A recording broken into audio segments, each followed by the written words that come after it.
நிறைய பேர் என்கிட்ட கேட்கிற காமனான ஒரு கொஸ்டின் என்ன தெரியுமா, இந்த முந்திரி சாப்பிடலாமா இல்ல அது சாப்பிட்டா உடம்பு ஏறிடுமா அப்படிங்கிற மாதிரி தான் கேட்கறாங்க.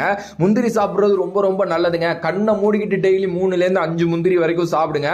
அதுல இருக்கிற நல்ல கொலஸ்ட்ரால் நம்ம உடம்புக்கு அவ்வளோ தேவை. ஏன்னா உடம்புல கெட்ட கொலஸ்ட்ரால் தான் இருக்கக்கூடாது, நல்ல கொலஸ்ட்ரால் கண்டிப்பா இருக்கலாம். ஸோ நீங்க முந்திரி சாப்பிடுறது அப்படிங்கிறது ரொம்ப ரொம்ப நல்லது. இது மட்டும் இல்லாமல் முந்திரியில தாமிரம், ஆன்டி ஆக்சிடென்ட்ஸ்கள் போன்ற நல்ல சத்துக்கள் இருக்கிறதுனால நம்ம உடம்பு அண்ட் சருமம் இது ரெண்டுமே பாத்தீங்கன்னா ரொம்ப அழகா அது பாதுகாக்கும். குறிப்பா அந்த வயதான தோற்றம்லாம் பாத்தீங்கன்னா நமக்கு தெரியவே தெரியாது இந்த முந்திரியை தொடர்ந்து எடுத்துக்கிறதுனால.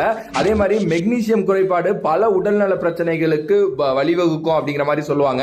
நீங்க இந்த முந்திரியை தொடர்ந்து சாப்பிட்டுட்டு வரீங்க அப்படின்னா மெக்னீசியமும் பாத்தீங்கன்னா கரெக்டா கிடைக்கும். இதனால நம்மளோட நரம்பும் பாத்தீங்கன்னா ரொம்ப சூப்பராகவே இருக்கும். இதெல்லாம் தாண்டி வயிற்றுல ஏற்படுற பல பிரச்சனைகளுக்கு இந்த முந்திரி நம்ம சாப்பிட்றதன் மூலம் ஒரு தீர்வை பாத்தீங்கன்னா அடையலாம். ஸோ நீங்க தொடர்ந்து அதை சாப்பிட்டுட்டு இருந்தீங்கன்னா வயிறு பிரச்சனைகள் எதுவுமே வராது. ஸோ கண்டிப்பா முந்திரியை எடுத்துக்கங்க.